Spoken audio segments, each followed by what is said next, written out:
আগে বলুন তো, আপনি কি বেগুন খেতে একেবারেই ভালোবাসেন না?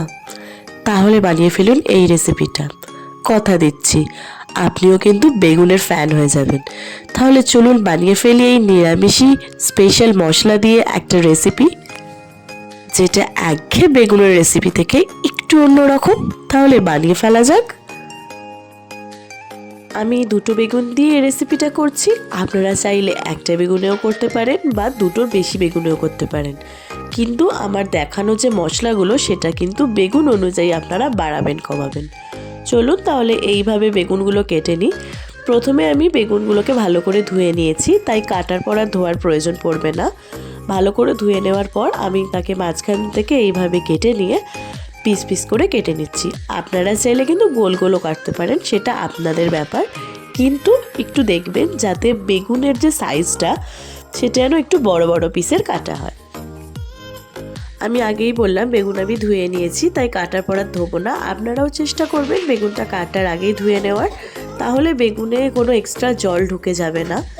এবার আমি ওই বেগুনটাতেই সামান্য নুন, হলুদ গুঁড়ো আর অল্প সামান্য লঙ্কা গুঁড়ো অ্যাড করে নেব।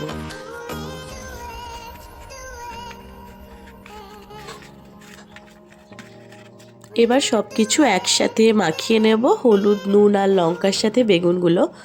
তারপরে সেই একই প্রসেসে বেগুনগুলোকে ভাজতে হবে যেভাবে বেগুন ভাজা হয়, কিন্তু তার আগে এইভাবে মেখে বেগুনটাকে মোটামুটি 5 মিনিট মতো রেখে দিতে হবে চাপা দিয়ে।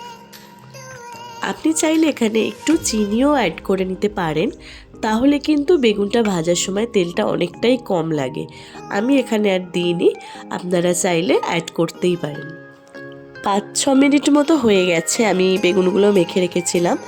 এবার আমি ওভেনটা অন করে তাতে কড়াইটা বসিয়ে দিলাম। এরপর কড়াটা মোটামুটি একটু গরম হওয়া পর্যন্ত ওয়েট করব।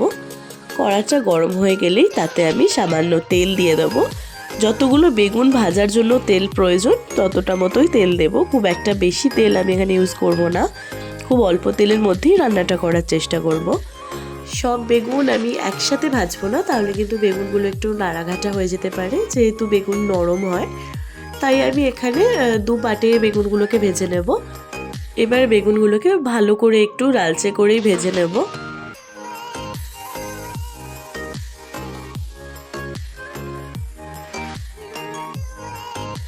বেগুন ভাজা কমপ্লিট। এইভাবে আরও এক পাট আমি ভেজে নেব, নিয়ে বেগুনগুলোকে ভালোভাবে তুলে নেব।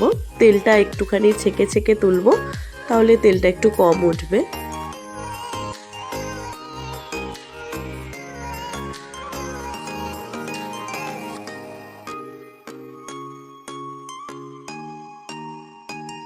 এবার ওই কড়াইতেই আমি আরেকটু তেল অ্যাড করে নিয়েছি।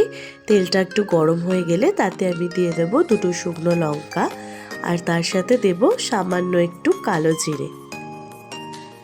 এবার খুব ভালোভাবে তেলের সাথে এই শুকনো লঙ্কা আর কালো জিরে একটু ভেজে ভেজে নিতে হবে।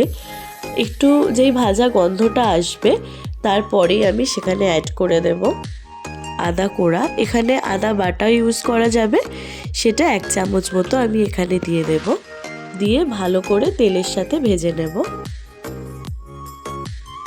এবার আমি একে একে এতে কিছু মশলা অ্যাড করব, যেমন 1 চামচ জিরে গুঁড়ো, 1 চামচ ধনে গুঁড়ো, লঙ্কা গুঁড়ো আর দেব হলুদ গুঁড়ো। এবার আমি ভালো করে এটা ভেজে নেব। আপনারা চাইলে একটু জল দিয়ে ভাজতে পারেন, তাহলে কিন্তু মশলাটা পুড়ে যাওয়ার চান্সটা থাকে না।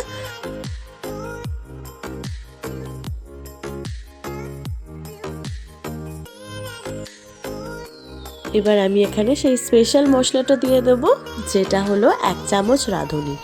এই রাঁধুনিটাকে ভালো করে পেস্ট করে নেব। মশলা কষা হয়ে গেলে তাতে আমি রাঁধুনি বাটাটা দিয়ে দেবো, আর রাঁধুনি বাটার যে জলটা বেরিয়েছিল শিল ধোয়া সেটাও আমি দিয়ে দেবো। দিয়ে ভালো করে কষিয়ে নিতে হবে।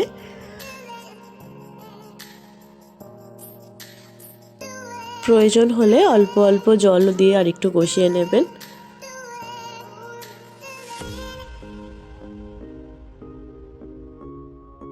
এবার আমি এতে স্বাদ মতো নুন দিয়ে দেব।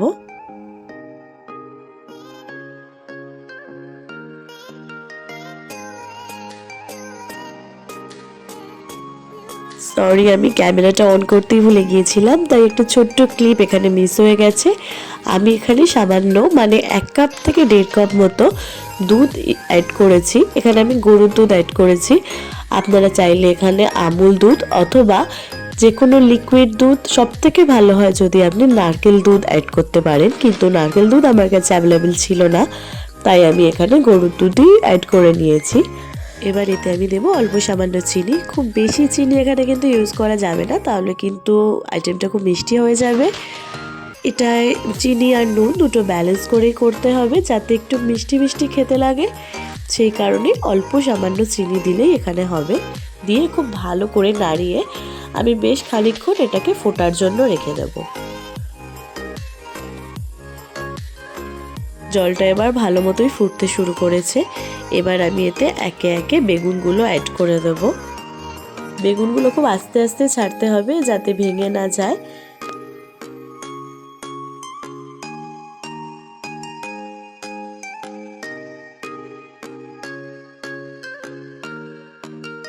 সমস্ত বেগুনগুলোই দেওয়া হয়ে গেছে। এবার আমি খুব আস্তে আস্তে এটাকে নাড়াচাড়া করব, যাতে বেগুনগুলো ভেঙে না যায় বা গলে না যায়, তাহলে কিন্তু খাবারটা ভালো হবে না। বেগুন কিন্তু গোটা গোটা থাকতে হবে। এবার আমি এইভাবে বেশ খানিকক্ষণ রেখে দেবো। এখানে আমি আধখানা লঙ্কা ইউজ করেছি চিড়ে নিয়ে, কারণ আমি যে লঙ্কাটা ইউজ করছি সেটা খুবই ঝাল। তোমরা তোমাদের ইচ্ছা মতো যে যতটা ঝাল খাও ততটা দেবে, কিন্তু এর ফ্লেভারটা কিন্তু খুব একটা বেশি ঝাল হবে না। আগেই বললাম একটু মিষ্টি মিষ্টি হবে। এবার আমি এটা ফোটার জন্য রেখে দেবো বেশ খানিকক্ষণ। প্রায় 5 মিনিট পর আমি ঢাকাটা খুলবো। দেখো এখানে জলটা অনেকটাই মরে গেছে, আর জলটা বেশ ভালো মতোই, মানে যে আমরা ঝোলটা করেছিলাম গ্রেভিটা, সেটা ভালো মতোই বেগুনে ঢুকে গেছে। এবার তোমাদের উপর ডিপেন্ড করবে তোমরা কীরকম খাবে। ভাত দিয়ে খেলে একটু ঝোল রাখবে, রুটি দিয়ে খেলে একটুখানি, রুটি বা পরোটা যাই হোক সেটা দিয়ে খেলে একটু গ্রেভি গ্রেভি রাখবে, ঝোলটা কম রাখবে।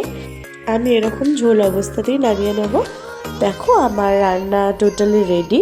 খুব একটা বেশি উপকরণও এতে লাগবে না, ঘরে থাকা সমস্ত জিনিস দিয়ে তোমরা এই রেসিপিটা বানিয়ে নিতে পারবে। আর এটা খেতে হবে খুব টেস্টি আর একটু ইউনিকও। তাহলে তোমরা তাড়াতাড়ি এটা বানিয়ে ফেলো আর গরম গরম সার্ভ করে ফেলো রুটি, পরোটা বা ভাতের সাথে। আজকের মতো এইটুকুই। অন্য একদিন আসবো নতুন কোনো রেসিপি নিয়ে। তোমরাও সাজেস্ট করো তোমাদের কী ধরনের রেসিপি লাগবে। টাটা। আর যারা আমার চ্যানেলটা এখনও সাবস্ক্রাইব করেনি তারা কাইন্ডলি আমার চ্যানেলটাকে একটু সাবস্ক্রাইব করো। আর যারা অলরেডি আমার চ্যানেলে আছো তারা প্লিজ আমার ভিডিওটা পুরো দেখে একটা লাইক আর কমেন্ট করে দিও, আর একটু শেয়ারও কিন্তু করে দিও। তাহলে আমি খুব খুশি হব আর আমার ইন্টারেস্টও বাড়বে, তাতে আরও নতুন নতুন কিছু রেসিপি তোমাদের সাথে শেয়ার করে নেব। টাটা।